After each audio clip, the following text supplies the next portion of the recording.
hold the line, protecting what's ours and fighting for the futures we deserve.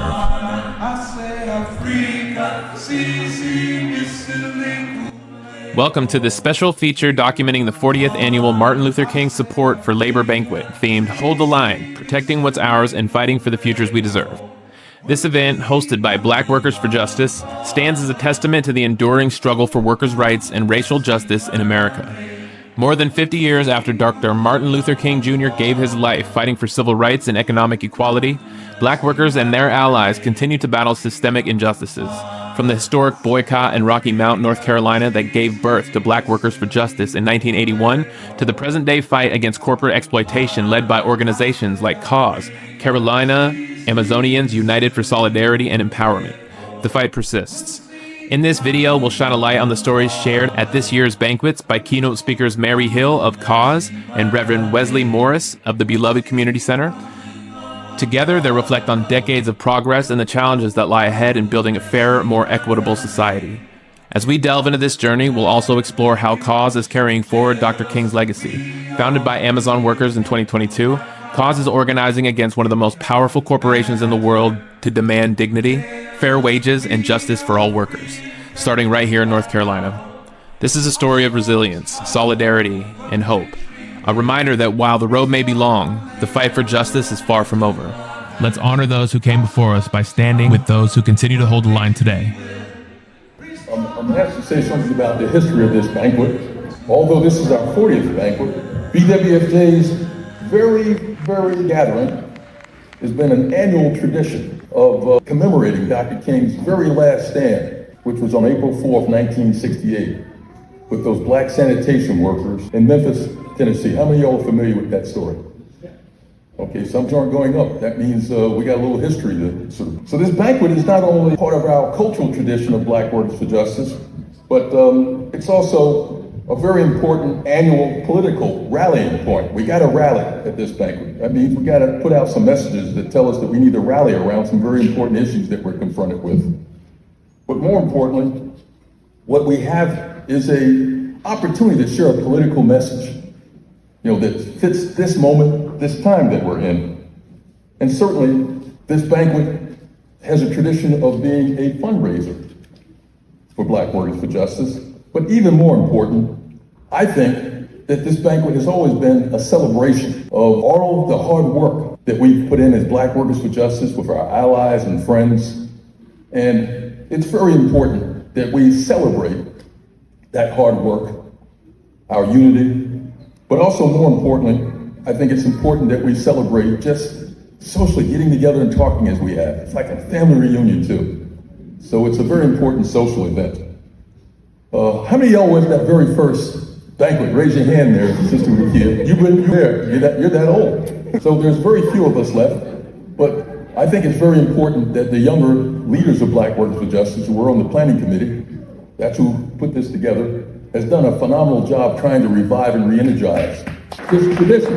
But keep in mind that most importantly, this first banquet was part of a very important struggle because it came at a time when Reagan was doing all kinds of budget cuts, workfare, shifting people off of social network programs into more or less, social benefits. And as you know, who are disabled, they don't have the ability to do some of that work. But that was the moment that we were in.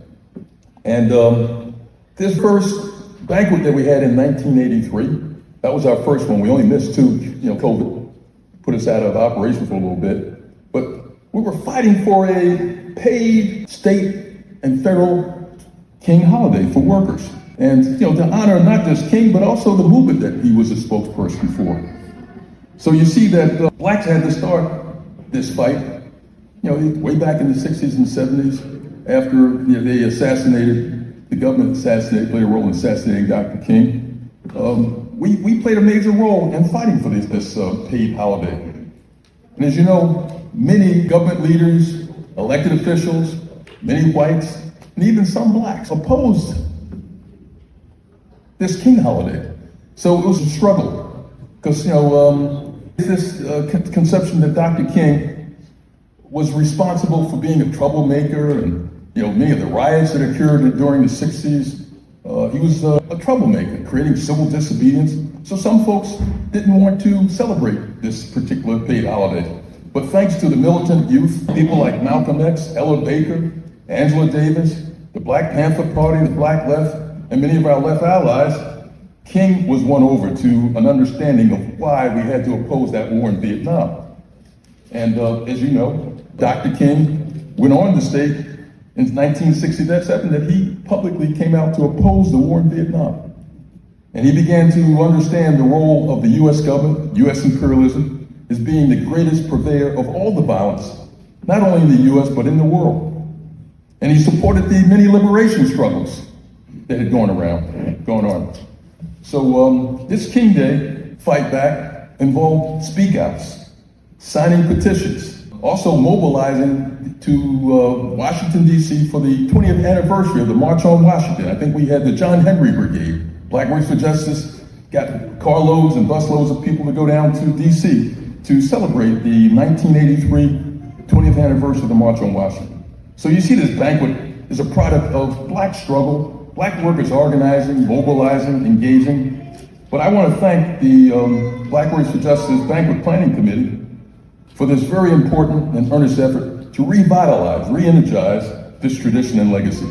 So that's the origin of this banquet, and it will grow. It has grown in the past to as many as 350, but we will regrow it again with this new leadership that we got with these youth who did such a fantastic job getting us back on track with this banquet. So let's give them a round of applause. And if the banquet committee can raise their hand. So before we get into anything else, my folks is hungry. When I go to an event, I like to eat first, then get into the talking. So that's what we're gonna do. And if you look in front of you, notice that you don't see any printed programs in front of you, because we're trying to save the environment, and we like to keep our stuff simple anyway. We keep it simple and planned for the working class. So the agenda is real simple. First of all, thank you to the sisters and the brothers in the back for preparing this delicious food for us. We appreciate y'all. I want to start out just calling one table after the other to go back there and get your food. When you come back, we're gonna get into some music, then we got some powerful keynote speakers that's gonna bless us with a message. Then we're gonna get into some music, some performances, and rock out for them and enjoy each other. Y'all see how simple that is and plain that is? Just for our people. All right? And as we go, we're gonna take just a quick moment of silence to say thank you for the food and to acknowledge our ancestors, the brothers and sisters, kings and queens that passed before us. Start right now. All right, appreciate that, y'all. So starting out, we're gonna rock out with some music. Tables 1 and 2. Table 2, we start with y'all. Go ahead, get your food in the back, and we'll keep it pushing after that. Let's get ready to clap again. I'm gonna do a bio, and you're gonna give a real big round of applause to bring her on up here. And after you set this on fire with her speech, we're gonna give another round of applause to appreciate her, shower her in praise right now. But as some of y'all may know, our sister Mary Hill, having grown up in the Jim Crow South in Selby, Louisiana, and battling her own personal battles with disease, with addiction, with all the degrading, moralizing, dehumanizing things that come with life, like jails and institutions, in some cases death. After dealing with all this, it's no wonder our sister Mary is no stranger to struggle. She remembers the signs she used to see when her and her mother would go to the grocery store that said colored only and pointed for them to go to the back of the store. And to this day, those memories are vivid in our sister Mary's mind. She doesn't believe in luck or coincidence. She believes that every situation happens for a reason. It's an opportunity to learn a particular lesson. It's an opportunity for growth. And this cycle of life will repeat itself until we learn that lesson. This is the process by which character is formed and developed. So Mary Hill, or Mother Mary, as she's fondly known as by her friends and her co-workers, has been at Amazon as an associate out there for 4 years, and that's at the factory located in Garner, North Carolina. She's also known as an activist and an organizer, one of the strongest organizers that we got out here. She's currently organizing our workplace at Amazon with our brother and co-founder, Reverend Ryan Brown. She and Reverend Ryan started CAUSE, that's Carolina Amazonians United for Solidarity and Empowerment, during the COVID pandemic.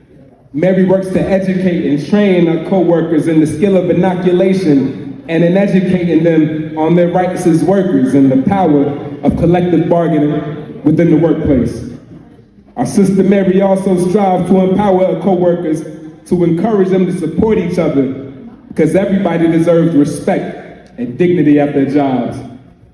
And in their most recent organizing efforts, they were not in vain. After 3 years of organizing, cards turned in union cards that were signed by 30% of the workers out there at Amazon RDU1, triggering a union vote. That by itself was an historical moment this year. Our sister Mary has found her passion. She's found her purpose to stand and fight back, to be a voice for the oppressed, the underpaid, and the overlooked. Mary echoes the words of revolutionaries from our past. If not you, then who? If not now, then when? We have a voice and we demand to be heard. So with that, y'all give it up for our sister, our leader, Sister Mary Hill. Good evening, everybody. If not, I can talk a little louder. Wow. I want to thank Brother Anganza for that eloquent introduction. I just don't know what to say. I'm such an honor to be here as I look out over the audience and see familiar faces and unfamiliar faces, man, on this, the 40th anniversary of MLK, the labor struggle. That is such an honor. See, I remember MLK, but before I get started and get into what I really came to say, I want to thank Brother Jamu or whomever invited me to speak. Thank you so much. It is such an honor. And I cannot accept any credit. And I'm going to try not to get emotional, guys, but I'm a very passionate person. If it weren't for God of my understanding that I talk to and pray to daily, especially working at the place where I work. And my God's family, please stand. If it wasn't for them and hundreds of others just like me, I would not be here. Especially that one, the other co-founder had that did not stand up, Reverend Ron. But I want to thank everybody for coming. I want to thank UE150 for the invitation. My name is Mary Hill. My co-workers and close friends fondly call me Mom Mary, because I'm always trying to make sure everybody else is okay. Because if you're not okay, then I'm going to try to keep it clean because we got some minors. And by God, if you're not okay, I'm not okay. If you're my friend and you're my co-worker, if you are not okay, Mom Mary's not okay. My name is Mary Hill. I am a product of the Jim Crow South. And that little town that back then wasn't as big as a speck is Sibley, Louisiana. It's 30 miles east of Shreveport and about 25 miles west of Monroe, Louisiana. I went to Grambling State for a while, but college just wasn't for me. I stand before you today as a mother, as a sister, an organizer, and co-founder of CAUSE, Carolina Amazonians United for Solidarity and Empowerment. Now, I wrote some notes, but I usually speak from my heart because I have such a passion for this. So I'm going to ask you to bear with me if I go off track, okay? Most of all, I stand before you today as a believer in the divine justice that guides our steps and strengthens our fight. We're part of a legacy. I don't know if you guys realize that. Maybe some of you do, maybe some of you don't. But it's a legacy built by our ancestors.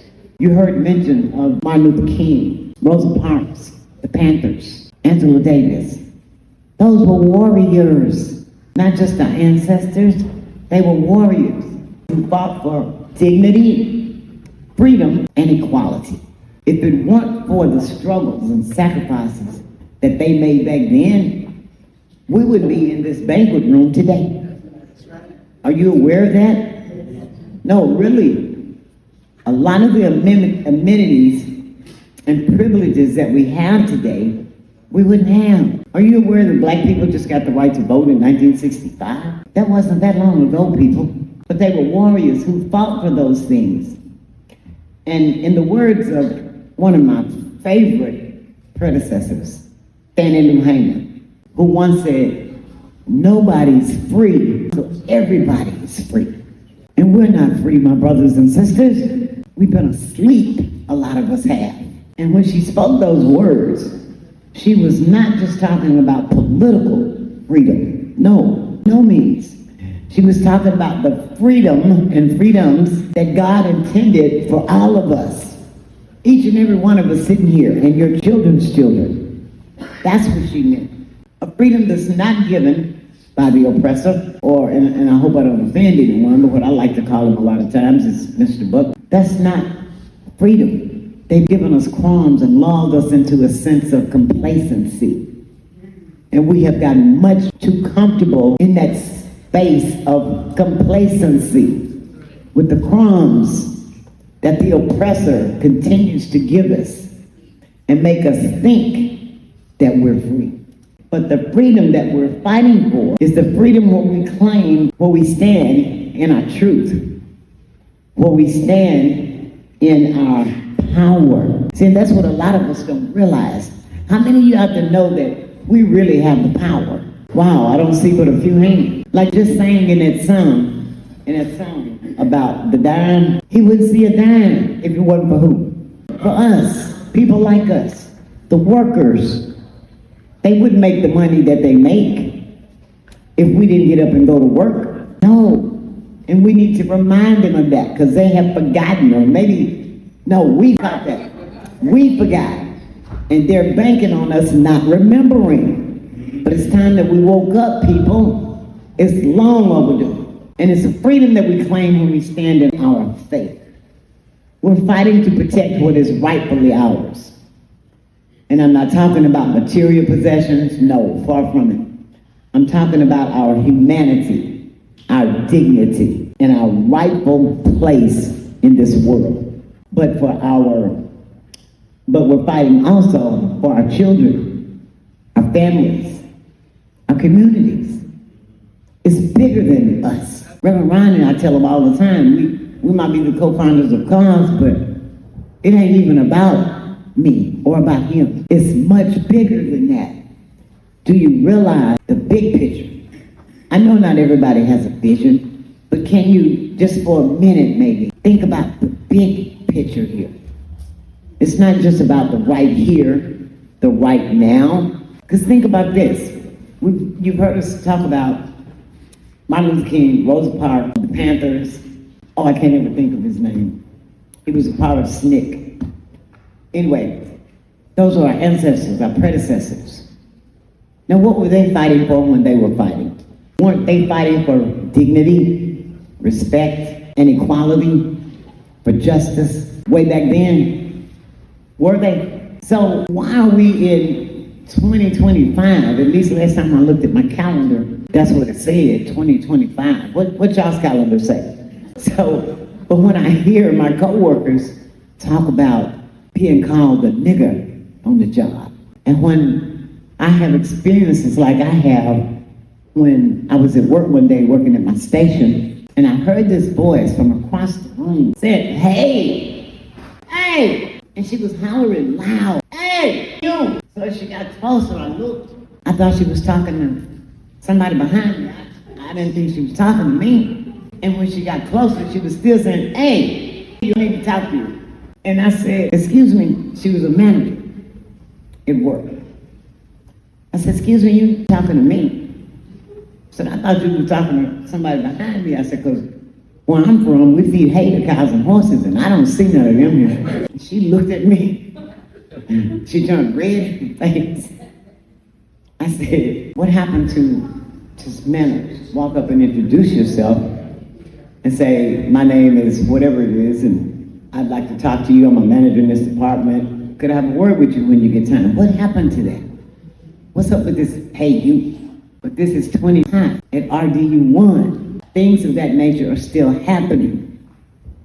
So why is it that we are still fighting for the same things, the same rights, privileges that our predecessors were fighting for? Does that make sense to any of y'all? Something went wrong. A lot of us went to sleep. It's time we wake up.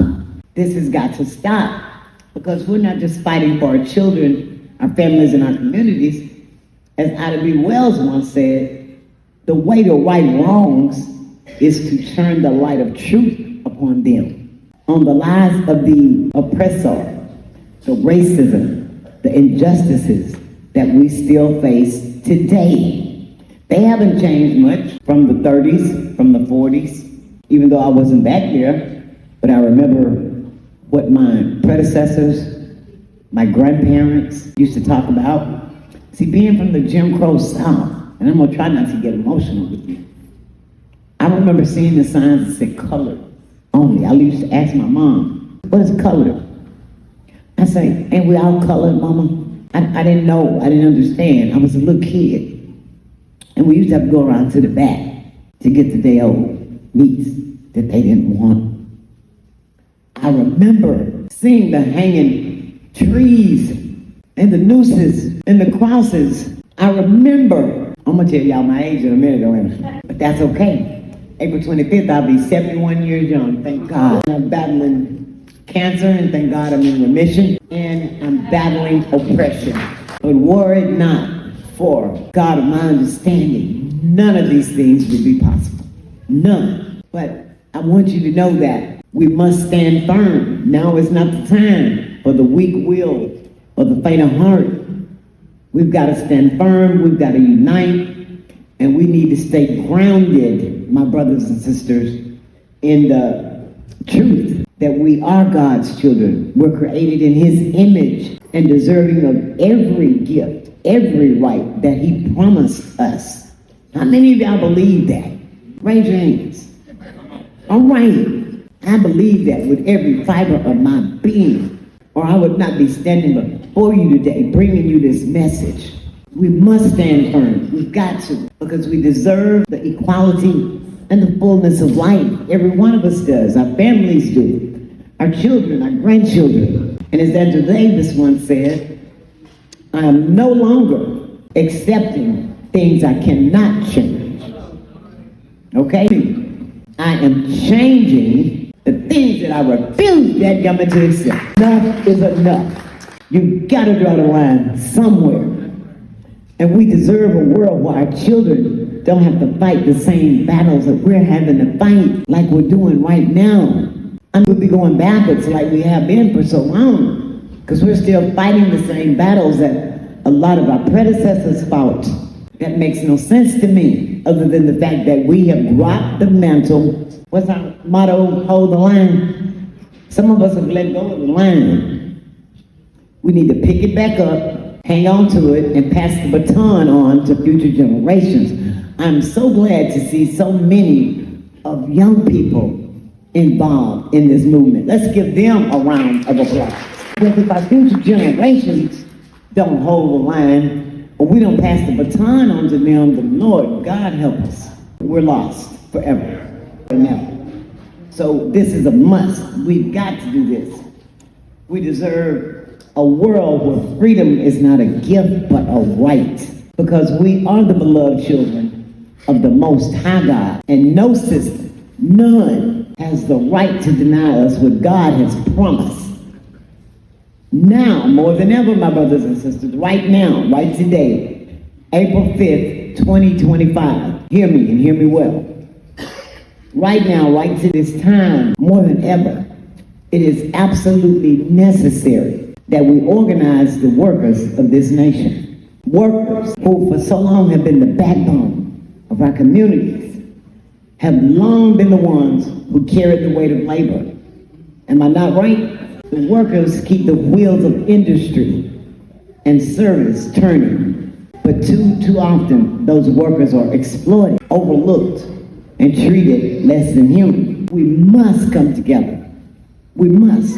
And unite in solidarity and demand what is ours. Fair wages, respect, dignity, and an end to exploitation. When we organize, we become stronger, and stronger than any individual force. As workers, we're the ones who build, who serve. But when we divide, don't come together and unite and work in solidarity, we're weak. And the system depends, thrives on this. Because years ago, when the colonials had all the slaves on the plantations, and if I recall what I read correctly, they got a guy named Willie Lynch. I don't know if any of you ever heard about Willie Lynch, but the colonials got him to come over and show them how to keep the slaves under control, or how to make a slave. And he told them one thing, because he had like a little set of rules, and he was going to show them how to break them and how to keep them slaves. One thing he told them was, keep them divided, pit them against each other, turn the against women slaves against the male slaves, and teach them that we, speaking about the slave owners, are the only ones that they can trust. And once you get that, see, in your mind, you got it. And so much of that is still going on today. How many of you remember that song, Free Your Mind and the Rest Will Follow by En Vogue? Well, a couple of you do. But it says, free your mind. See, for so long, we've been asleep, and we've been conditioned to thinking the way the oppressor wants us to think. And we've gotten so complacent in that life. It's time to wake up. And the one thing that we've got to do is organize. Thank you, my sister. Harriet Tubman once said, you know, our slaves, I could have freed 1,000 more if only they knew that they were slaves. So see, where is that at? In your mind. See, a lot of us really still don't even realize that we're slaves. And in closing, I just want to leave you with this, if I may. It's absolutely essential that every one of you here today go back to your workplaces, your families, your communities, your homes, and organize. Take an action. Without action, nothing changes. And if nothing changes, I beseech each and every one of you, when you go back to wherever you're from, in your workplace, organize. Whether it's your church family, if they want to support you, organize. If it's on your job, organize. The time is now, like this brother previously stated. It's now, my brothers and sisters. If not now, then when? Thank you. Yes, indeed, my man. We appreciate you. Thank you for those powerful words. We got our second keynote speaker about to come up right now. But this brother is also special. Hope y'all feel beautiful because y'all look beautiful. You look big. Thank you. I appreciate it.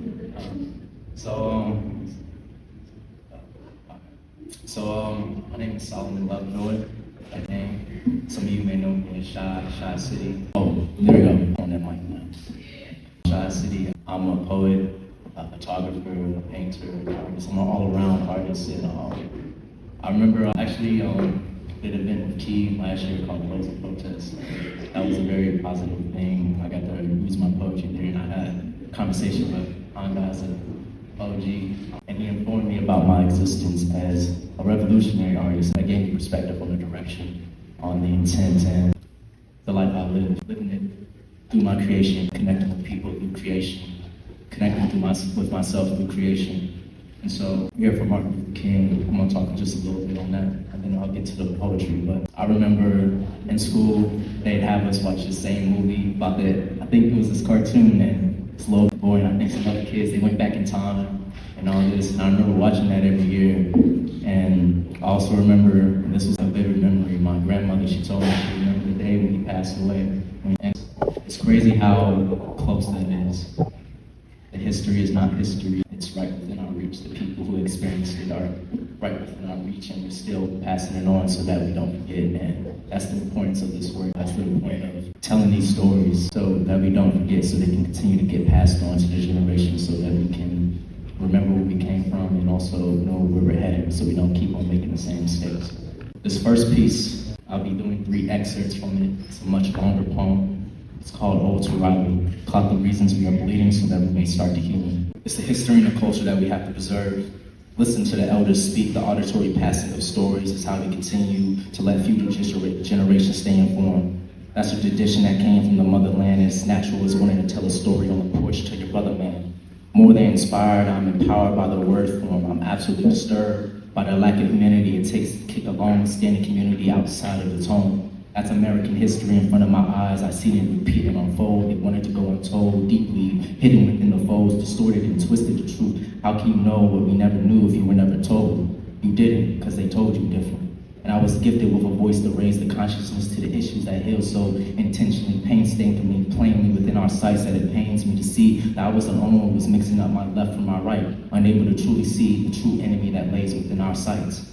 Southeast Raleigh has been bleeding for years, shedding blood-stained tears. Erasure is one of our greatest fears, and they're fighting desperately not to lose any more, clawing to the finger nubs at the door. This is for the ones who were and yet to be born. Though this was not my birthplace, I can't help but feel their pain since I made this city my home. The blade pressed to the veins, hoping to leave us too fearful and delirious to keep pushing forward. By the grace of our ancestors, we still have warrior spirits rolling deeply within our souls, running barefoot through the unpaved woods of North Carolina, with canines nipping at their heels, wanting to drag us back from our desire of real freedom. Hush puppies thrown at the ground to distract those same dogs as we continue to run towards that same freedom. We cannot be broken nor divided once we build collective conscience and support one another, for we are all brothers, sisters, and cousins. The cost of living keeps going up. My rent went up twice in the last 6 months. Gas has been sitting at $3.65 a gallon, and that's not even the premium spits. It's $7 for a bag of chips. Man, food is getting bad expensive. And the middle class is disappearing. One missing paycheck you haven't left without protection from these weather conditions, and they still ain't raised the minimum wage. It's been sitting at $7.25 since 2008, and flush has been jugging our pockets ever since the pandemic came. You can't really trust the CDC for it. Mask on, mask off, felt forced to get this injection only for it to leave me feeling sick. Essential workers are the backbone of this country, yet we feel entirely unappreciated, overworked, and underpaid. And these jobs only raise wages because we stopped showing up, vocally tired of these working environments and conditions that are utterly depraved, inhumane. And at the height of it all, some of y'all were making more on unemployment than I was slaving away, working 50 hours a week. Still, there wasn't enough for the stress to ease up off the clutch, unable comfortably to eat or to sleep, so we smoked just for our peace. So for the second piece, I was told about the theme, SARS, keep pushing forward, so I decided to write something a little new on the crunch time, and so it's not quite finished, but it's about there. And so I'm gonna give y'all what I do have, because I wrote plenty. I look upon the world, I look upon the country, I look upon the state, I look upon the city, I look upon the community. I see a couple things in common. Beautiful black faces. Beautiful black bodies, beautiful black, in all shades, sizes, shapes, and assortments, beautiful black. I can also see the nappy beady beads of your unkempt hair. I can see that your eyes are red, and I can only wonder, is it sleep deprivation? Is it alcohol? Is it drugs? Is it the pills or the constant runoff of your tears? What keeps you up at night? What makes you fear your life? How are you doing? How are you managing to get through these days? Are you doing well? And it's okay to say that it's less than okay. How's work, how's family, how's, forget all that. How are you coping, living, existing, being in this beautiful black body, living, existing, being in this community, city, state, country, living, existing, being in this world? I can see the dry, unwashed face, the cracked, blistering lips, the untamed nails and the rugged cubicles, the ashy elbows and bloody knees, the scars up and down your shins and the callous soles. Take those toes and take root deep into the earth, because I know you need to be tended to better. Love thy black. See, you were the first of us, and that is indeed true. They told us Eve came from the rib battle, but the gene is the real truth, the mother's womb. And I finally figured out the answer to the question. The chicken did come before the egg. We've seen to forgotten that we are all talking about God when we're talking about you. Love thy black woman. How is it that you came first, but you're treated second class? How is it that you came first, but you're always in this world placed last? Love thy black woman. Our goddess is not meant to be worshipped. Did mama not teach you to always pursue a woman with good intent and purpose? Disrespect not given up front. With your good graces, love thy black, the backbone of the home, the backbone of the country, the culture, the backbone of the community, the backbone of every good man, the backbone of the home, the backbone of the backbone. Love thy black woman, not because she's a mother, your lover, a sister, a auntie, a cousin, or a friend, but simply because she is she. Love thy black woman. Love thy black man. That girl was too old for a boy of your age, but that's what made you a man. Expression is a weakness, showing vulnerability through your feelings will only effeminate you, but that's what made you a man. And rage is a tool, and I feel like I only Rage is the only tool I feel like I have, and sometimes I just unload and explode, leaving a devastation behind. My anger consumes me at times, but that's what made you a man. Continuing in cycles, embodying the sins of the father. I've left my son behind. Sometimes I may financially provide, but my presence is not present. But that's what made you a man. And I often wonder what's worse, the fathers who simply outside the home or the ones who are still there. And I understand that no matter how hard you work, you can never seem to quite get ahead. Your calloused fingers from your ruggedly worked hands to the broken down back from the constant whippings that still ache from the thought to the fact that your heels are so cracked that they can't even be felt anymore. But that's what made you a man. To have to be everything and give everything yet still feel like you'll ever be enough or have enough. And I know you can understand the plight of the black woman like no other. Love thy black man. So there's a couple more verses, but I'm almost out of time. And so I was just speaking upon the struggles that we go through within our community of the man, black woman, the black boy, the black girl, our queer friends. And the message is, what are we protecting ourselves? And what do we want for the future? Unity, a lack of division. I know black people are not a monolith, but we have to get on the same page to move forward. We have to connect to move forward. We have to accept people for their differences and accept people for who they are to move forward, because the division is what keeps us broken. And the division is by design what keeps us here while we're still fighting the same issues decades and decades later. Until we get it together, we can't be forward because nobody's free until everybody's free. Thank you. Class, Carolina Amazonians United for Solidarity and Empowerment. And what is your role, Rip? I'm one of the co-founders with her. 4 years ago, I A little over 3 years now. January was our came to her that talked about something needed to be changed at Amazon RD1, and we went to work. What do you think it's going to take? So you got 30% of people on board. That's employees at RDU. So what do you think it's going to take to get? You got to get half, I assume, right? Or do you got to get more than that? What does the fight look like? The bare minimum is 30%. Oh, you already reached the minimum. We did have a little over 30%. 42% to be exact. But the size of the warehouse and with the turnover rate, it's a very challenging and daunting job. It takes a lot of organization, a lot of due diligence, a lot of patience. Well, you're a fighter. No, but the way I look at it is that we are a grassroots organization without any backing of a legacy union. The reason we decided to go grassroots and be independent is because all of our interactions with larger unions have been negative. It is almost as if they're part of this structure that is racist, that exploits, and what we recognize, as Reverend Wesley was saying tonight, a part of our history is that anytime structures and systems fail us, we go outside of those systems and structures and we build our own organizations. Hence, that's why you have the Black Church, you have HBCUs, and so much more that you have. And the building being the majority Black and brown people, we realize that our structure needs to be built a little stronger within our organization as well.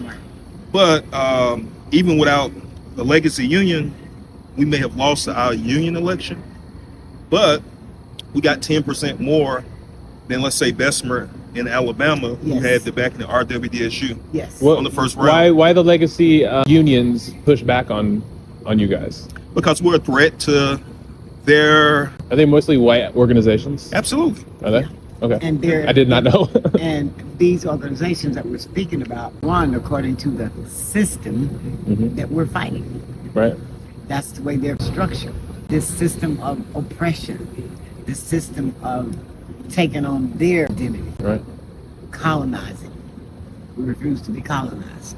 What is this looking like inside the break room at Amazon right now? What does this fight look like?